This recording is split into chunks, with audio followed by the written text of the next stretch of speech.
Good morning, good evening, good afternoon, wherever you are. Welcome back. Rage Across New York.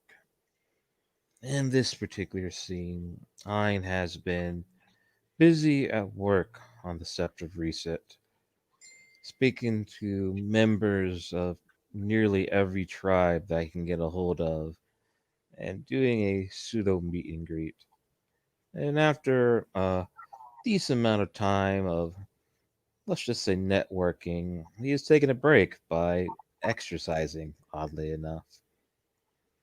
He is near a shaded area doing different variations of cardio exercises, listening to something off his phone as he's doing it. Lovely. So yeah, Malcolm's been on and off of set doing his duties. He's been spending quite a lot of time with the other cubs and Free Shadows, poking out around Sept. But yeah, he'll be at the training grounds, and he'll be carrying a staff in his hands. And as he sees I'm sort of relaxing and reclining, um, and sort of doing his exercises, Malcolm will, out of politeness, he'll head towards him, and he's not going to make a loud sound and disturb the podcast, but um, he's going to obviously show throat, as the traditional way is, and just say, Briar. I will stop his exercises, looking at Malcolm a bit upside down, and say, Yes, Malcolm. Malcolm will scratch the side of his head. Well, I just wanted to check how you were, Raya, and see how you were settling in. I can go if you're busy, but if you don't mind, I'd like to do some exercises as well. Doreen's been pushing me to get out more in the training grounds, make up for lost time.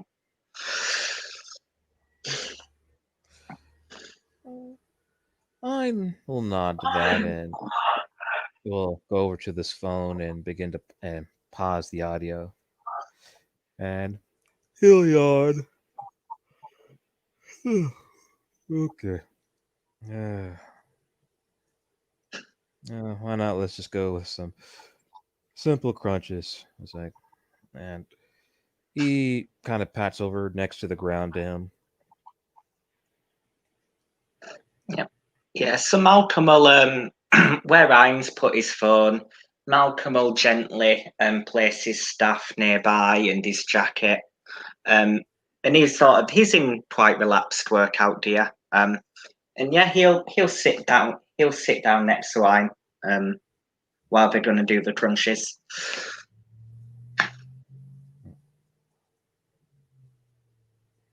Hmm. So, as he begins to kind of breathe with a little bit of effort, with some effort as he's doing the crunches. Are you curious? Hmm. About that talk. I think my I think my reaction is pretty obvious. I was upset. Malcolm will nod, and he's doing crunches as well. He'll speak with a bit more effort. I can I can understand why you were upset. It was quite a heated discussion, and a lot of Guru discussing something in a small space. It can escalate quite quickly. Yeah.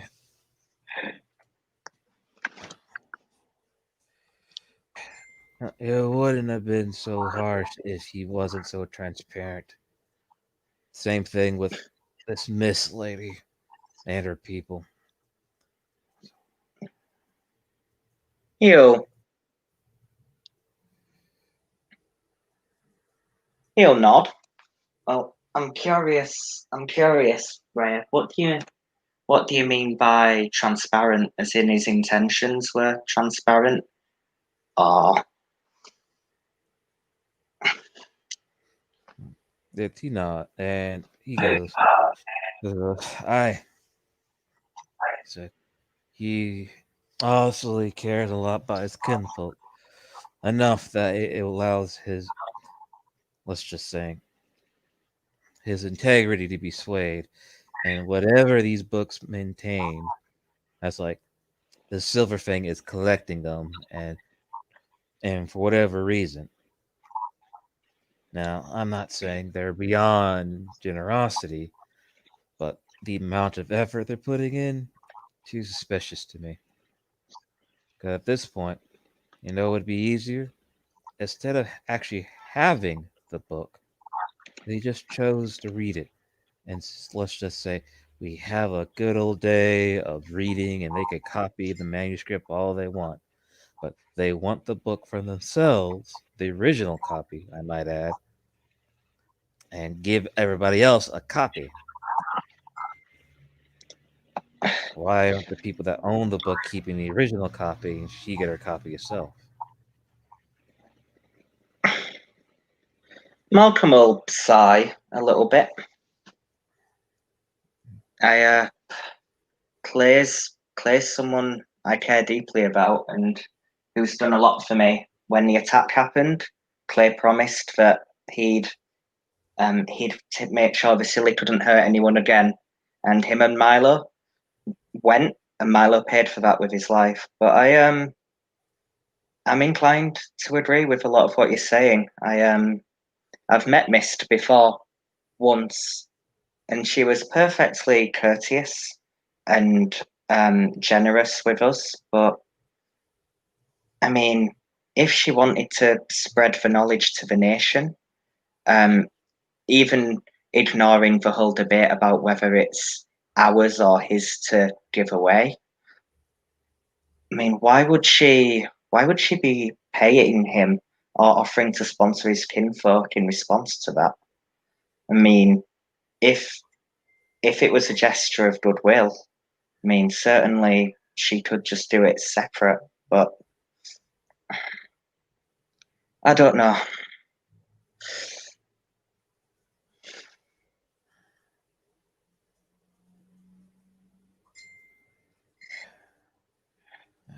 Fiona have always been nuzzling up to the Silver Fangs for centuries. Like, I don't put it past them. I just find it odd. It's like it's not even subtle, at least in my opinion. I mean, I think, I think there's other elements at play too. I honestly, Briar, I'm not the most experienced person in how we're fighting this war or in intertribal relations, but or in how the auspices work. But the way I see it, I think he's thinking it through like an Arun. He's not looking at them as a heritage or a collection of books with history or with issues that need to sort of be talked about with other tribes. He sees it as a tactical asset, and he's worried that Blood Eclipse is going to take it and hoard it to himself. And he feels that by taking it and handing it over somehow and having the whole nation have it, that's somehow different and better. I mean, whether Upatener or the Wendigo agree with that perspective, I don't know. I've not spoken with them, but from what I've heard, I doubt it. Well, my statement is this: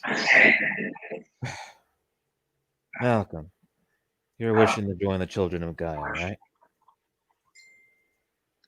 He'll nod. I am. Okay, Malcolm. And like for the betterment of the nation, I want you to teach me Mother's Touch, Brother's Scent. And he starts listing like well-known Children of Gaia gifts. For the betterment of the nation, you should teach me these techniques. It would improve I myself, mean, would it not? he'll he'll have a slight smile and just shake his head slightly. Well, Raya, unfortunately, it's not up to me. It's up to the spirits to give and teach those gifts. It's a So, point. I think the conversation was heated and I wasn't able to touch on it, but I mean, not only is it part of their heritage too, but Talons and recipes, they aren't just You know, it's not like a recipe in a cookbook. You know, the spirits were involved. The spirits had a stake in it, and I'm not sure how they'd respond to that either. Another point, exactly. It's like there are reasons why certain tribes talk to certain spirits. There's a reason why those spirits even respond to them. Deals millennia old and honored to this very moment. And they are wishing to, let's just say, invite another person into their life without any type of cheminage outside of simple currency. No proof that by doing something for the spirit or for the tribe themselves to show that they have an understanding of their people and their ways, just simply being bought to get the information. That might work for glasswalkers. Doesn't work for our tribes. And even the glasswalkers, I don't think they're going to be big about giving out all their secrets about the Weaver too. And probably not He'll the nod rest at of that. it's not about the information itself, it's the intent behind it.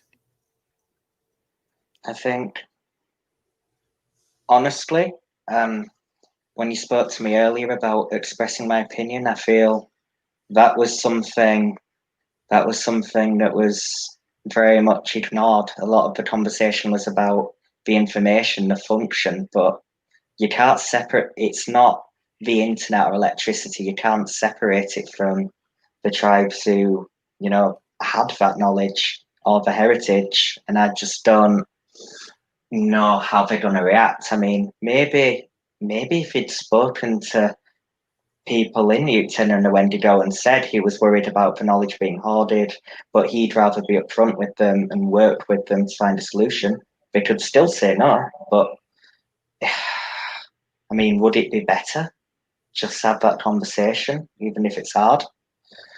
But he didn't want that. He didn't even want to risk the chance of them saying no. He just wanted to do what he wanted to do. And the thing is, he admitted to that, but he didn't see anything wrong with that. Which he is his I own can see. person. So continue. He's his own person, and he got his own priority. He can do whatever the hell he wants to do. But to be so blatant about it, and basically having, as people would say, no shits to give, and not even have the bravery to deal with the consequences from the people you're affecting directly is a cowardly. Yeah. He'll nod and say, right, I'll be honest. I don't know really what to do in this situation. I've given him my opinion and my honest counsel. I've asked questions to try and prompt him to think about maybe what the consequences are of, both sides. I mean, regardless of what action he takes, he is likely to annoy someone or make an enemy, but he'll sort of just shrug. If I'm going to be a child of Gaia, that's a feeling I've got to get used to. He did what. Difficult discussions. No, Ein will nod to that. And just he did what was asked. He gave his opinion. Whether he feels your opinion is enough to sway him is up to him. You didn't fail anybody yesterday. He'll nod. No, I don't feel like I did. I think I may need to pay Mist a visit sometime more. I mean, not even just because of this situation, but and Malcolm, you can tell Malcolm's a little bit uncomfortable with the notion, but you know, he's partly uncomfortable with the idea, but he's also partially uncomfortable because he's doing his crunches. But you can tell the cogs are turning in his head.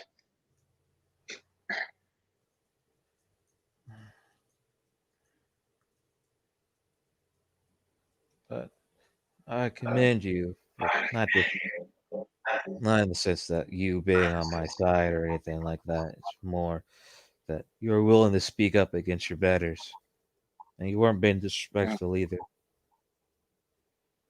No, I mean we're we're all going to have different opinions at some point, and I think especially with the tribe I'm looking to join, it's a lot easier to turn to other things and talk it out. I mean, in my humble opinion, right, and if it's disrespectful, I do apologize, but Guru are not always the best listeners.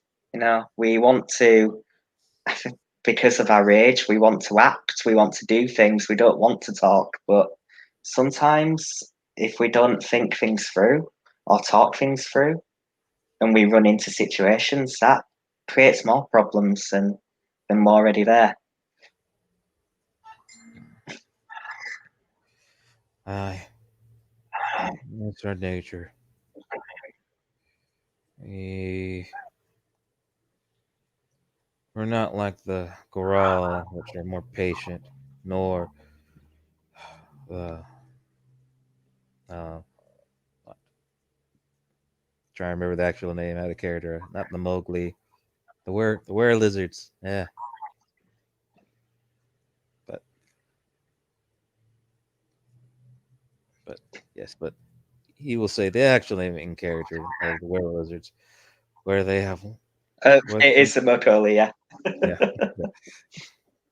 He goes, we're not like the Goral, the Macaulay, where they are more implicit in the idea of waiting and seeing. As wolves, we have a tendency to act more before we think.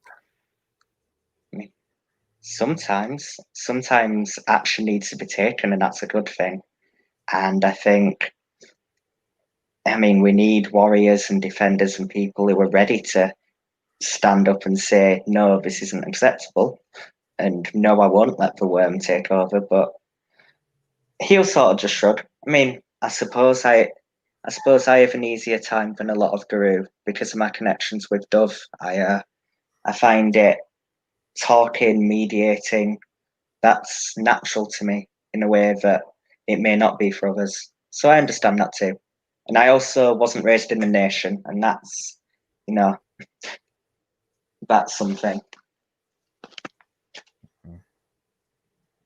I nods. It's hesitation will lead to ruin, but the difference between hesitating and waiting, and I always feel like we get that confused, which sometimes it's hard. I'm not gonna say that I'm perfect or I've always made the right decisions, but I at least when I make a decision, I'm willing to deal with the consequences, and I don't make excuses for it. He'll just nod. Well, I hope that it's probably really optimistic and idealistic, but I just hope time will, you know, will help. But I honestly don't know. I mean, I'm a cub. I don't know, and that's fine. But I'm going to find out. He nods, and I will look over to Malcolm, and he'll begin saying names of certain prominent members of the Children of Gaia to him. Hmm? Yeah, And Malcolm is the law. yeah, and he goes, I learned that about 2 days ago, or not 2 days ago, or throughout this week. So in that amount of time, I learned yours people's names, and they not even don't even have the idea that the 10 are on the sept, and they're not even the only tribe I talked to throughout this week. No, I am trying to prove a point with this statement. he'll nod. Evidently, um, evidently, right. I mean, I mean, I do wish it was as simple as I don't know, telling everyone. I had a big batch of cookies in the kitchen in the hotel, getting all the parties who need to be there, and locking them in a room. But I don't feel it would be that simple. If only it was.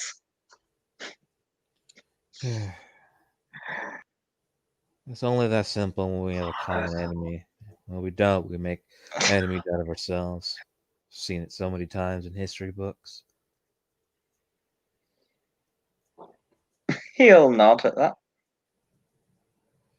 Yeah, but I mean, I think talking to other tribes for me, it's a good thing. I mean, I don't know a lot about every tribe, but I've spoken to Milo about the Get Fenris before, and I mean, I'll bluntly, I know I'll never be a Get Fenris. I'll never follow Fenrir. I don't have that in me, but I respect that you face obstacles, you don't hide from them.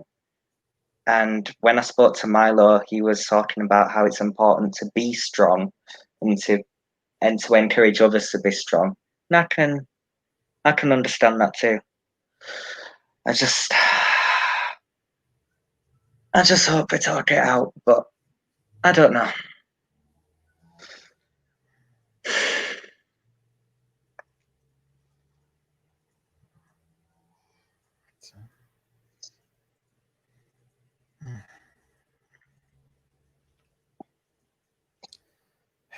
We'll have, yeah. Mm. Ian kind of shakes his head. I'm postulating at this point. What's done is done, but I appreciate this talk. Sometimes he'll just not.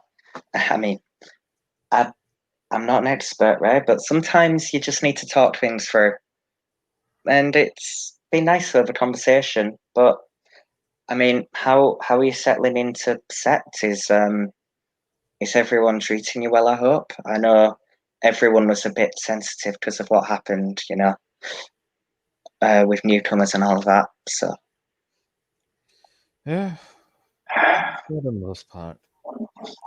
I haven't had anything, just like you said, certain words have keyed in on people and they were clear to clear to let me know that to avoid those particular words or statements about people.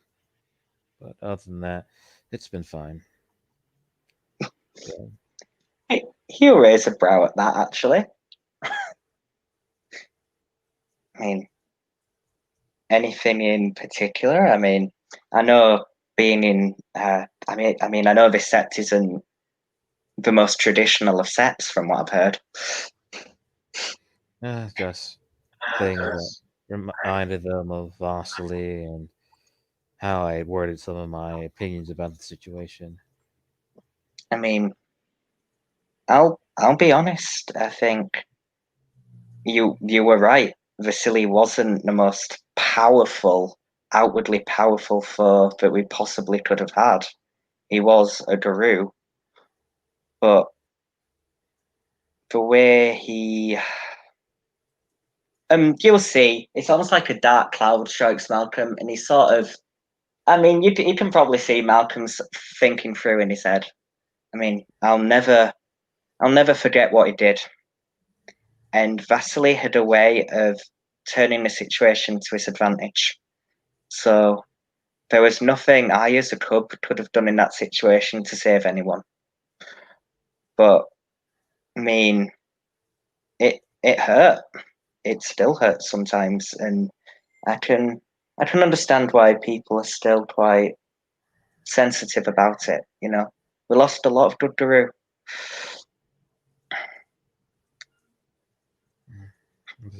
He nods to that.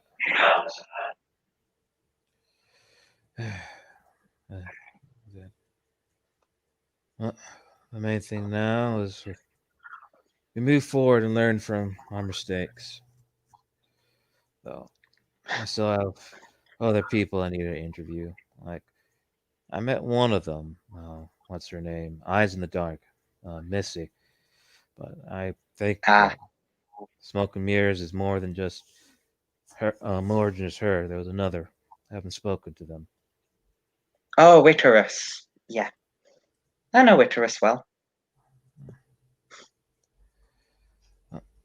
Curious who they are, who this Havika was, and I mean, other than if you that, have any questions, I'd be happy to answer. well, since you've seen the know them a bit, and you brought up the Caesar, is that really the case? Only 2 Actina were active, or really, I would say I 1 mean, Actina is active, and you had a cub recently. I mean, I know of Lawson. She's the Uktana Ragabash, who's probably the highest up Uktana we've had around Sept. And the Wendigo, while not always on Sept, I've heard they're always around. They like to keep to themselves. But Havaka did a lot for the Sept. Havaka was a Philodox. He was a very good Philodox. He had a way of looking at a situation and listening, and then he was quite good at being able to figure out solutions and talk to people on their level. Havaka taught me a lot about the litany. He taught me how to hunt as well, which I appreciated as a cub. He was a gunsmith by trade. That's something he was very passionate about. And he was a good leader. Him and Milo worked on quite a lot of projects together, I believe, as 2 of the pack alphas. But yeah, he was a good man and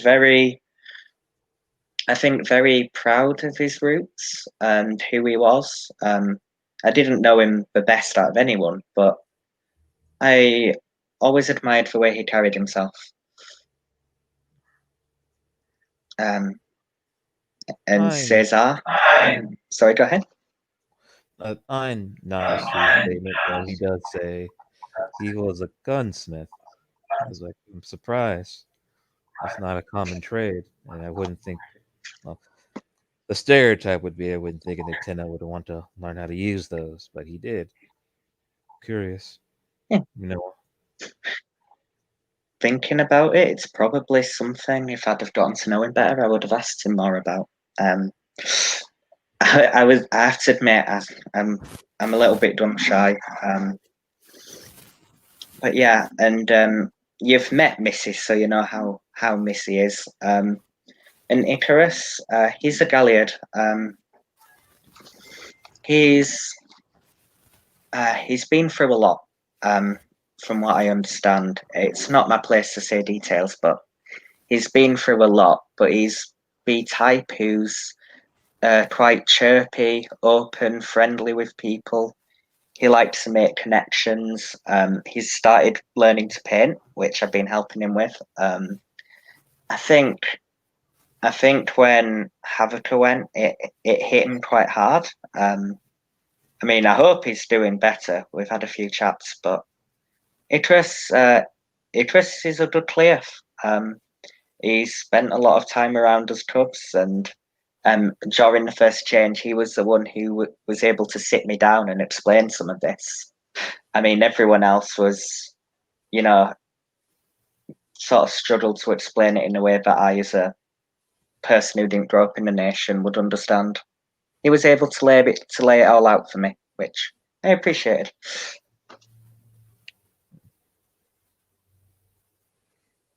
He nods to that.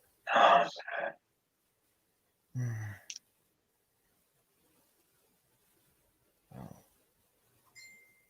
yeah.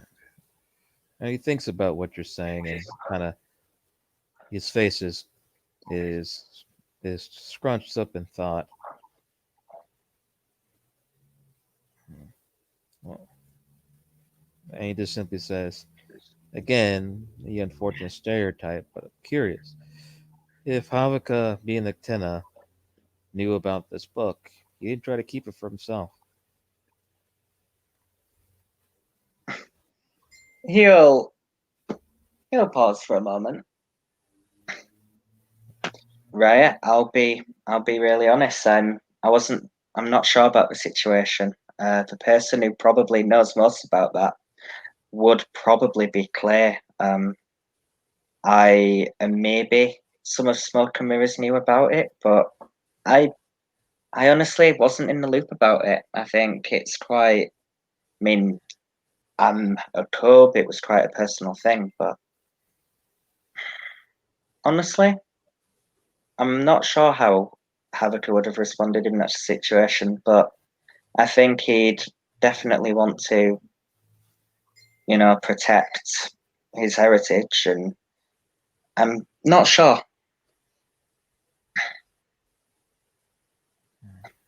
I'm not sure how it all came about, to be honest.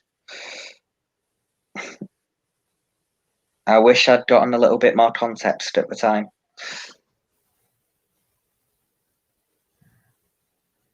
It's again.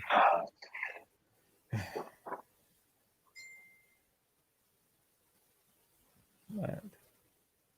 Speaking of, I guess, these other Garu, who was Milo? Because Clay obviously seems to have a high respect for him. Yeah, you'll see. Malcolm winces a little bit, and he's been doing crunches. He'll sit up as well. Well, I'll tell you about Milo and Cesar as well.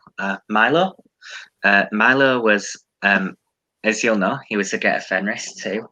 He was a Galliard, and he was a very good Galliard. Milo was about encouraging people to chase their dreams.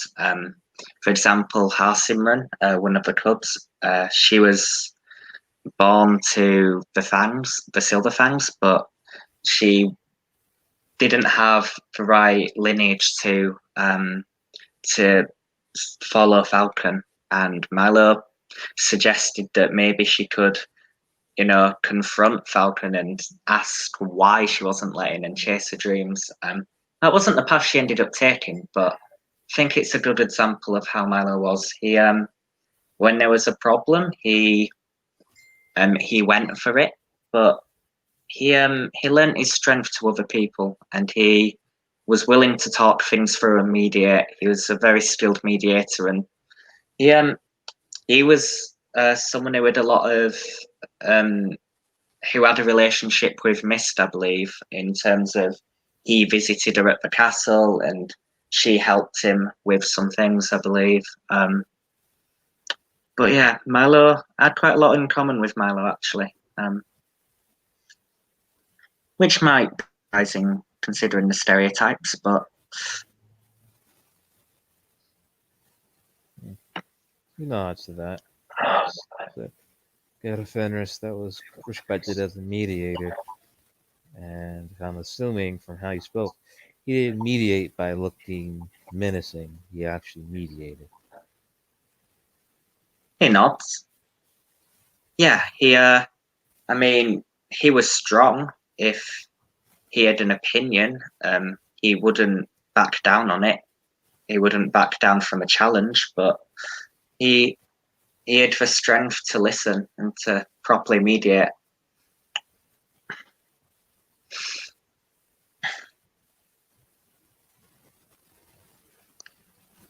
He like yourself, he well, his one of his deed names was Crowcatcher. He had a lot to do with the crow spirits, so I think he found communication quite. I mean, he's a Galliard, but it was something he was skilled at.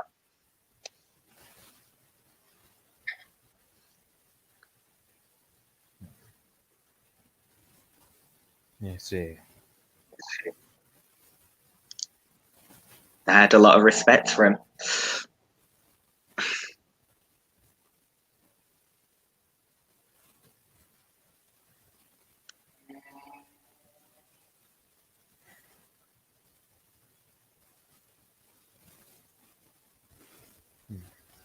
And again, just a look of thought on his face.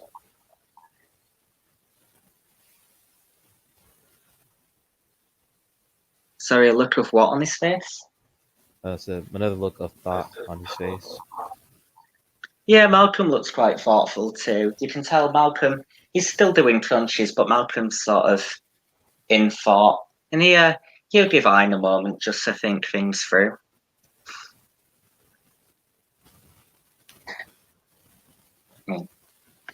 I honestly, Raya, I don't know if what I'm saying is helpful, but I find context helpful, even if it's just from my perspective.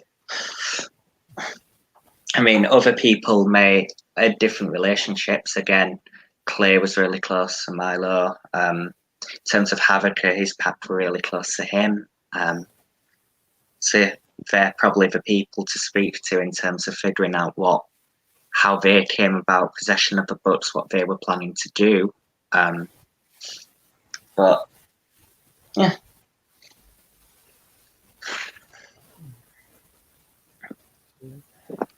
They are on my list to speak to. This gives me even more reason to speak to them.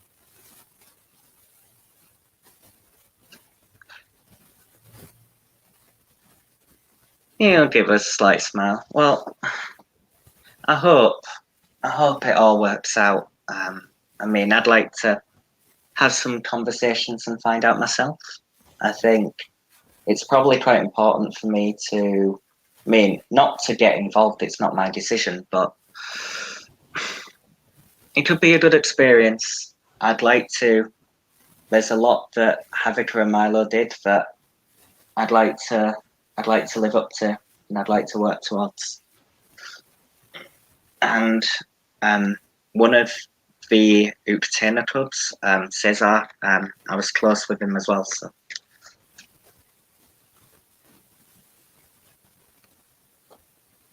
Who was he? Cesar, yeah, Cesar didn't have the best start. I'll be honest. He, from what I understand, his first change was in a club, and he was with a black spiral dancer. And Malcolm looks a bit like wide-eyed at this, but I think he was descended from Mutina, so that's one thing that, from what I understand, saved him. But Cesar was, he had a lot on, I think, but you know, he was very social. He was a Galliard as well. He always had a kind word to say or humour to put into the situation. I remember one time we cubs were getting to know each other. Tina and I were getting to know Cesar, and a couple of other Guru were around, and we were talking about dancing, and Cesar just threw his top off in the middle of the kitchen, right in front of Havocka as well, actually. And he'll have sort of a slight smile at that. It's a pain smile, but you can tell it's a fond smile as well. So, there's a small smile on Milo's face. Not Milo. Wow, Ian's face. Yeah, I'll be honest. I'll be honest, Ian. As I'm no Galliard. I can't express how it was exactly, but you kind of had to be there. But Cesar had a way of injecting humour into a situation, into lifting people up, and I appreciated that. He was my brother, or I considered him as family.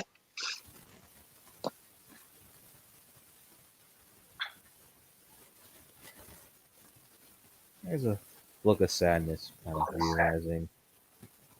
realizing that and knowing, at least aware that of his passing.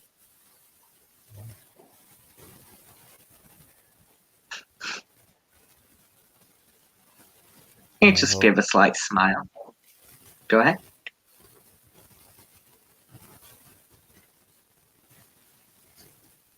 I hope the guy was kind to him in the new life. I do too. We lost a lot of good people and a lot of good clubs who would have been amazing, Guru. But He'll give sort of a pain smile. Sorry if I'm offloading everything on you. I just like to be open. But yeah, I mean, the way I see it, I have a choice. I can either remember them by how they died and what Vasily wanted to do, which was destroy the future and break me, break Tina, and break everyone, or I can choose to remember what they were like in life and do my best to honour their memory by being the best guru I can. And it's important to remember the good times, I think, as well. There's a more resolute face on resolute look on Ein's face, and he nods to Malcolm.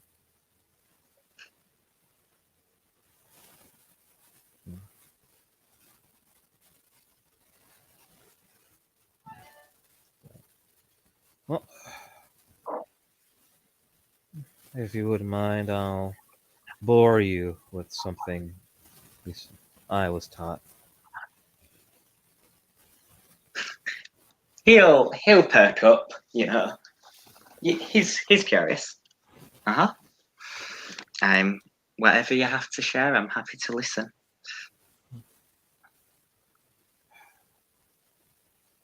My family has particular tenets back from the old country. So there's a few, you could say, maybe not a dozen, but maybe a little bit more, a little bit less. I try to always keep them in mind in everything I do.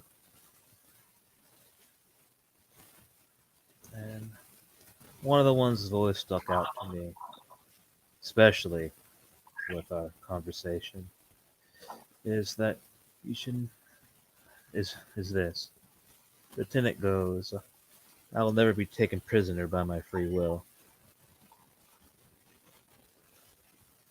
Do you understand what that statement means?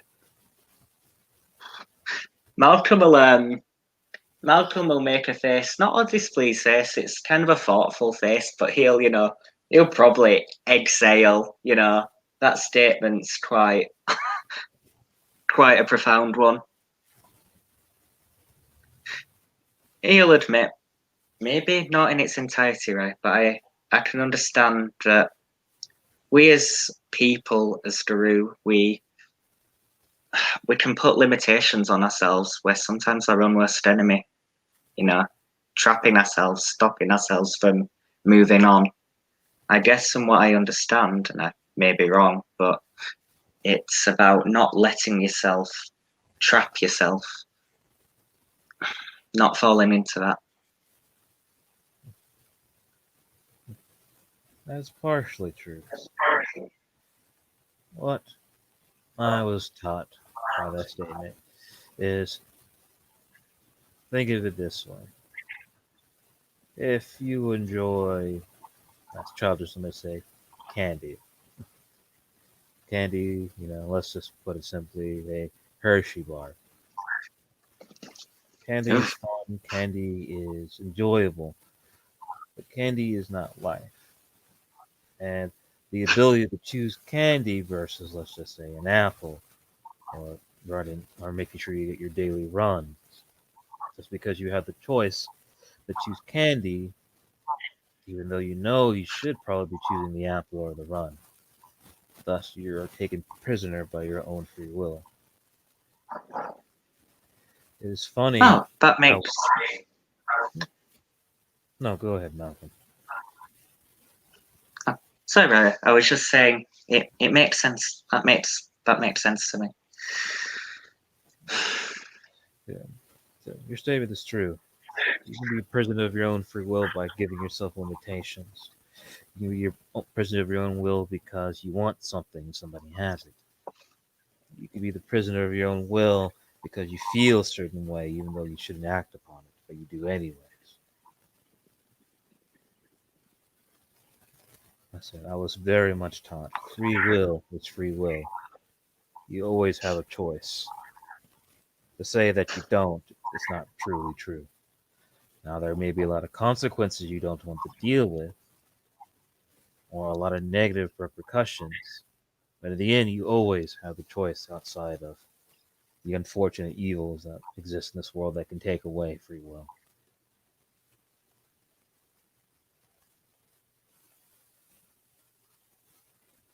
He nods. Well, I do admit I do like candy, but there are more important things. So you say this But now, but then one day when you're starved for months on end and somebody presents you a candy bar, the desire to have that candy bar is much stronger then. he nods. I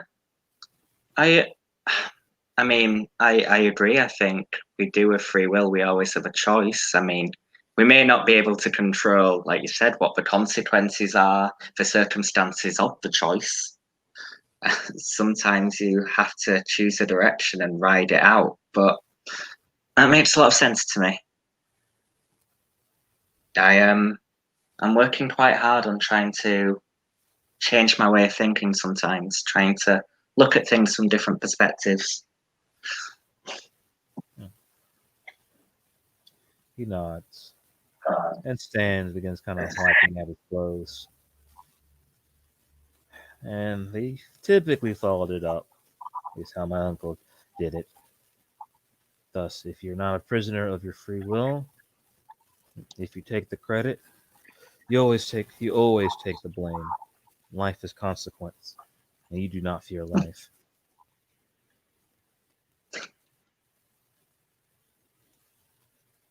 He'll nod. I'll certainly, I'll certainly, I'll certainly take that under advisement. I think it comes up a lot in the nation sometimes, actually, that where I think when I've heard things being justified or said, it's we're in a war, we have to do this, it needs to be done. But who decides what's the greater good? Who decides what's right? What is right? Maybe there isn't a right answer or a solution. I don't know. I mean, I'm only a cub, so I've not experienced the horrors of it fully, but mm, I don't know. I And he mean, nods. that's- Well, you've already taken the first step. You're wise enough to know the state that you don't know. he'll nod. I mean, it'd be it'd be easier if everyone had that mindset, but I think, especially with our auspices, I think it might be easier for us to think that way. I mean, if you're in our room, you can't spend time pondering and questioning decisions on the battlefield. You've got to be decisive, but you can still look at consequences, I suppose, and come up with plans and so on. But I imagine it's different. I don't know, but I do.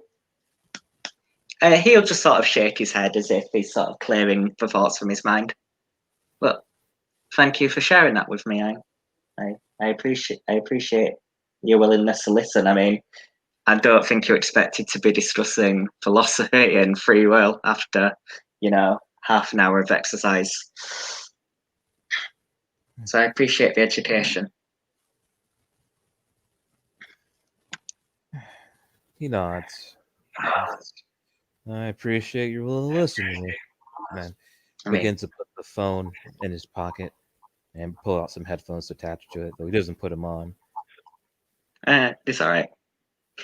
You just sort of chuckle. Well, if I'm going to be a child of Gaia and be a good child of Gaia, listening's going to be important.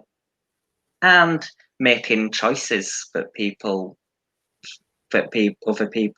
feel they can't make. That's important too.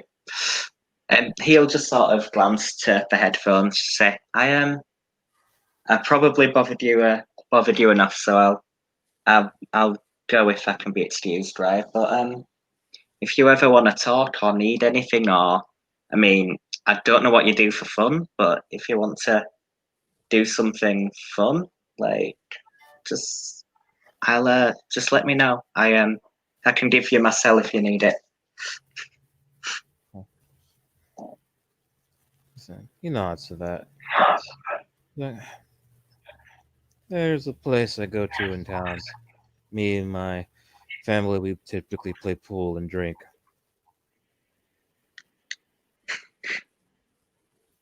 Well, I'm not very good at pool, but I can give it a go. I am drinking. I don't know if we're allowed to drink yet. I mean, Toby and Edie had it, so we couldn't drink until we'd gone for our rite of passage. It's a Fianna thing, but Yeah. I don't know. So, so, sobriety for the young one. I could see that. Don't want. I mean, I don't know how it is in Sweden, but I'm still a minor. I'm only 18. When I went to college, I was probably going to have to get a fake ID like everyone else. Yeah. Our taboo around alcohol is, I feel, overstated in this place. Though I understand their concerns, but again, the candy bar example, when you deny the candy bar for so long, it just gets that more enticing. Malcolm nods. He nods at that. I mean, I'm pretty happy with my pineapple juice, but gosh, mentioning candy makes. Oh gosh, I promised I'd batch. I promised Soccer I made some banana bread. Oh, and then I've got Chim Mage, and then he started cycling in his head. Okay, but yeah, just let me know, Ryan. I'd be happy to come down. Like I said, I'm probably not very good at pool, but I'll give it a go. Yeah. The main thing is that you have so be around the people. I said you and I have an easier time, so it won't be as awkward. Yeah, I I don't know how comfortable I'd feel with a lot of us walking in a pool room. And I am Guru. Yeah, no pool cues being snapped on someone's head, nothing like that. Just good old fashioned family fun. Yeah, sometimes somebody says something that is nothing too unusual for somebody to get into a fight, but it's nothing you would say, Luna filled. But the thing is about rage that people misunderstand. Even the kinfolk feel anxious around us. It's just easier for them to be less anxious. And on top of that, what I have learned is, at least how I was taught by my Get Offenders elders, is the rage, let's just say, it puts them on edge, but it does not mean you can't communicate with them. And as a Ragabesh in the theory, our rage is relatively low. So for the most part, the response to you is going to be like that, seeing a obviously aggressive or dangerous person. But once you talk to them, they'll get over it. Yeah, nod. Yeah, I went for dinner with my folks the other month, and it was strange. I'll be honest. I mean, it was perfectly lovely, but like you say, just sometimes starting with people being on edge can be enough to push them towards that candy bar if they're looking for a fight. But I'm sure that won't happen. No, at best, it's like if somebody does something, if it stays, let's just say playful, they'll fight it out and get over it. If not, the bouncers will deal with it. He'll make a face, and then he'll say, "Well, I look forward to it." Sorry, I'm doing this really annoying thing where I'm trying to like be really polite and not bother you, but I'm enjoying the conversation. Sorry. Yeah, just let me know, and I'll come to the clubhouse, to the hotel, and maybe some of the other clubs will want to come. But yeah, I'll see you around. Have a good day, Malcolm. You too, Ian. Take care. And yeah, he'll give a little wave, and he'll pick up his staff, and he'll you know, he'll probably have to have a drink of water after those crunches, but he'll sort of smile and go off to another part of the grounds.